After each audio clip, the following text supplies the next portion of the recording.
तर बीडमध्ये संतोष देशमुखांची हत्या करण्यात आली ही घटना भयंकर आहे असं आमदार उत्तम जानकर म्हणालेले आहेत। दरम्यान वाल्मिक कराड मलिदा गोळा करायचा आणि कोणाला तरी नेऊन द्यायचा असं म्हणत उत्तम जानकरांनी धनंजय मुंडेंवरती अप्रत्यक्षरित्या निशाणा साधलेला आहे। त्याचबरोबर अशा लोकांवरती कठोर कारवाई करण्यात यावी अशी मागणी सुद्धा जानकरांनी केली आहे।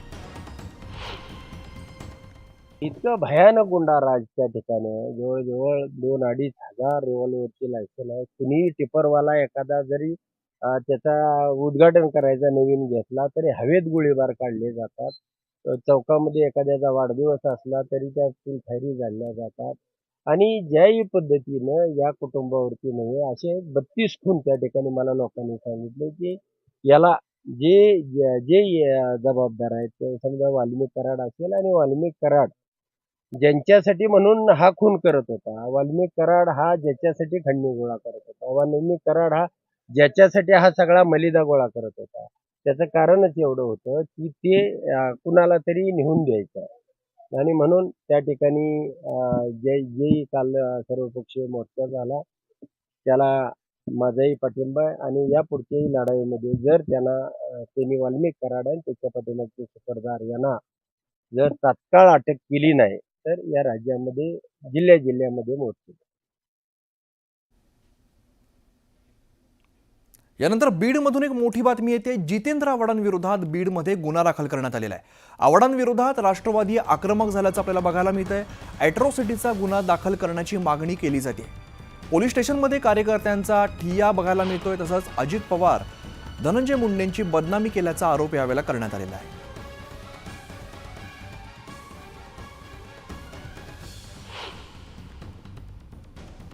नुसार आबरू नुकसानीचा दावा दाखल करण्यात आलेला आहे। नेमकं काय कारण आहे आणि कशाच्या प्रकरणातून हा गुन्हा दाखल करताय आपण? काल बीड शहरामध्ये सर्वपक्षीय असं संबोधून असं सांगून जो मोर्चा आयोजित केला होता, तो राष्ट्रवादी काँग्रेस पार्टी शरद पवार गट यांनी आयोजित केलेला मोर्चा होता। त्याला स्वरूप त्यांनी सर्वपक्षीय दिलं, पण ह्याच्यात त्यांनी त्यांचा खेळ मांडला। इथला स्थानिक आमदार तसेच या राष्ट्रवादीचा आमदार जितेंद्र आव्हाड हे या ठिकाणी यांनी पैसा लावून हा मोर्चा बीड जिल्ह्यातून त्यांनी बदनामी केली असा आरोप आहे। नामदार धनंजय मुंडे साहेबांची त्यांनी बदनामी केली आहे। हा जिल्हा अशांत करण्यासाठी ते आले होते। तर इकडे माझ्या विरोधात बीडमध्ये केलेला गुन्हा हा खोटा आहे, जितेंद्र आव्हाड यांनी नव्हे तर त्यांच्या कार्यकर्त्यांनी गुन्हा दाखल केलाय। मी घाबरणार नाही, मी स्वतः बीडमध्ये जाऊन पोलिसांशी चर्चा करणार अशी प्रतिक्रिया राष्ट्रवादी काँग्रेसच्या नेत्या रुपाली ठोंबरे यांनी दिलेली आहे। शरद पवारांच्या राष्ट्रवादी काँग्रेसचे नेते जितेंद्र आव्हाड यांची बदनामी केल्याप्रकरणी रुपाली ठोंबरे यांच्या विरोधामध्ये बीडमध्ये तक्रार दाखल करण्यात आली आहे।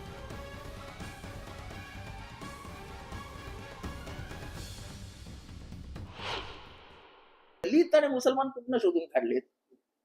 हे खोटं केलं ते पण दलित आणि मुसलमान की त्यांना पैसे द्या आणि त्यांना घेऊन या, आणि असं कोण लिहितं का दलित आणि मुसलमानांना घेऊन या? नाही मी तरी लिहिली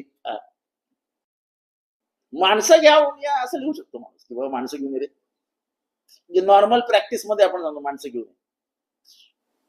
यावर अजितदादांनी काय खबरदारी घेतली असेल तेव्हा की मला कोणाचा दुसरी गोष्ट कितीही रागात असतो, कितीही रागात, तर माझी मॅक्सिमम मर्यादा आहे अजित पवार असं नाही। एरवी मी अजितदादाच म्हणतो। आजपर्यंत माझ्या आयुष्यात अजित हा शब्द कधी तोंडातनं काढलेला नाही। जो स्क्रीनशॉट आहे जितेंद्र भाऊ आव्हाड आणि तो पण शिवराज बांगर त्यांचा, तो मी काल 4:30 वाजता ट्विट केला जो सोशल माध्यमावर आहे आणि त्याच्या संध्याकाळीच जितेंद्र आव्हाड यांनी दबाव टाकून जो खोटी FIR माझ्यावर केलेली आहे त्या खोट्या FIR मध्ये बीडच्या पोलिसांना संपूर्ण सहकार्य करण्यासाठी मी बीडला जाणार आहे। मुळामध्ये ही खोटी FIR आहे आणि याच्यामध्ये काय केलंय की त्यांचा जो कार्यकर्ता आहे, बदनामी कोणाची झाली म्हणता येईल तर जितेंद्र भाऊ आव्हाड यांची असं ते म्हणतायत। मग त्यांनी जाऊन गुन्हा दाखल करायचा होता। त्यांच्या कार्यकर्त्यांनी जो गुन्हा दाखल केलेला आहे हा खोटा गुन्हा दाखल करताना इतरही काही आरोपी घेतलेले आहेत। माझे त्यांचा आणि माझा तर म्हणजे माझे सगळे कॉल रेकॉर्ड्स काढावे, एक साधा सिंपल कॉल नाहीये। दरम्यान संतोष देशमुख हत्येप्रकरणी जितेंद्र आव्हाड यांचं चॅट रुपाली ठोंबरेंनी सोशल मीडियावरती व्हायरल केलेलं आहे. त्यामध्ये जितेंद्र आव्हाड यांच्या भूमिकेवरती राष्ट्रवादी काँग्रेसचे प्रदेशाध्यक्ष सुनील तटकरे यांनी शंका व्यक्त केलेली आहे. याची सखोल चौकशी सायबर सेलमार्फत व्हावी अशी मागणी तटकरे करतायत. जे चॅट प्रसिद्ध झालंय त्या घटनेमागचं गांभीर्य आहे, त्यांना आणखीन काही यात साधायचं आहे हे समजेल, त्यांचा चेहरा समोर येईल असं सुनील तटकरे म्हणतायत.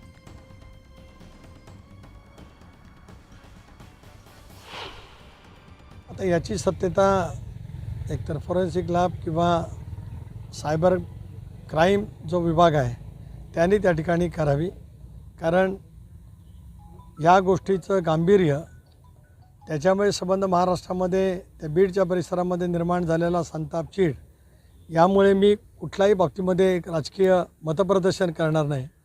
परंतु जो चॅट आज प्रसिद्ध झालेला आहे त्याचीसुद्धा चौकशी सायबर ब्रँचच्या मार्फत त्या ठिकाणी व्हावी आणि सत्यता असेल तर प्रत्येकाचं सत्य स्वरूप काय आहे, त्यांचा चेहरा नेमका काय आहे, त्या घटनेच्या संदर्भातलं गांभीर्य आहे की त्यांना नेमकं इतर काय साधायचं आहे, ते आपोआपच जनतेच्या समोर येईल. तर बीडमधल्या मस्साजोग या गावचे सरपंच संतोष देशमुख यांचं अपहरण करून निर्घृण हत्या करण्यात आली. या हत्याकांडानंतर बीडबरोबरच महाराष्ट्राचं वातावरण आणि राजकारण चांगलंच तापलेलं आहे. देशमुख यांच्या हत्याकांडाने बीडची तुलना थेट बिहारशी आणि वासेपूरशी करण्यात आलेली आहे. नेमकं काय घडलंय या प्रकरणात पाहूया.